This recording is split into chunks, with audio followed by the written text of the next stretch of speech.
Salut à tous, c'est Kazan, j'espère que vous allez bien et ça y est, c'est la sortie dite officielle de 8.5, évolution prismatique. On sait que ça a été compliqué et ça s'est accéléré à cause tout un tas de paramètres qu'on a déjà parlé sur la chaîne, paramètres qui sont nouveaux et qu'on ne pouvait pas prédire, hein. C'est vrai que les dispos anticipés 15 jours à l'avance ont énormément perturbé et surtout sur les enchères en ligne.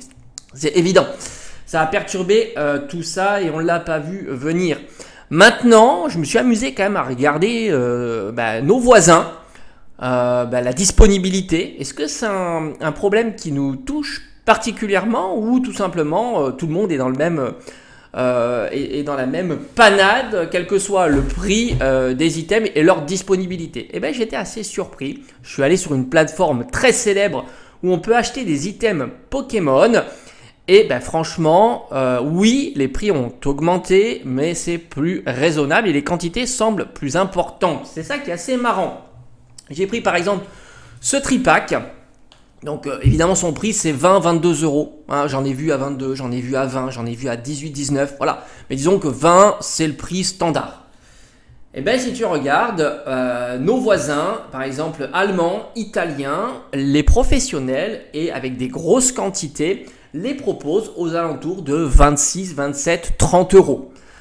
Alors que nous, on est bien au-delà de ces tarifs-là pour l'instant. Mais là aussi, on est dans la même timeline.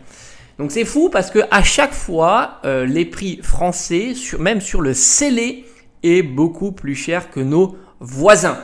Et il y a de la disponibilité aussi chez nos voisins, donc allemands, italiens. J'ai l'impression que chez eux, on est aux alentours de 10 euros du booster. Peut-être même un petit peu moins.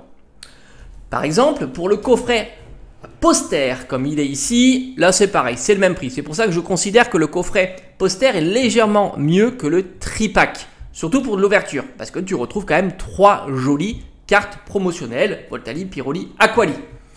Et là c'est un petit peu pareil, on les trouve aux alentours de 28, 29, 30 euros avec de belles disponibilités, là espagnol, italien, professionnel aussi, donc pas de souci.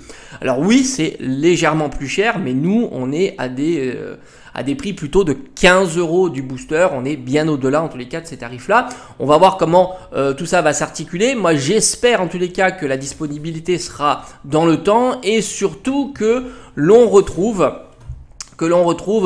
beaucoup d'annonces parce que forcément là au vu de ce qui se passe, beaucoup sont venus pour aller faire de l'achat-revente, hein. Attention, il n'y a pas de critique à ça, hein. Chacun fait comme il veut, mais on n'est pas là en plus pour débattre de ça dans cette vidéo, mais du coup ça fera de la concurrence, donc forcément à un certain moment les prix vont diminuer. Je pense qu'il faut vraiment pas s'affoler, surtout sur le marché secondaire, pour avoir du évolution prismatique.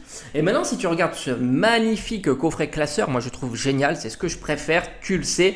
On est aux alentours de 45 euros chez nous habituellement, 45-50 euros. Et là c'est 45-50 euros. Les quantités sont importantes.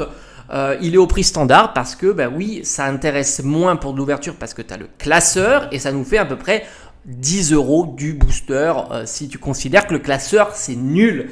Et là si sur les marketplaces connus, professionnels, on retrouve au prix de 45-50 euros avec de belles quantités chez nos voisins allemands par exemple. Donc j'ai l'impression quand même que la tension plus extrême est quand même dépendante de notre marché à nous, mais on l'avait déjà constaté ce genre de problématique.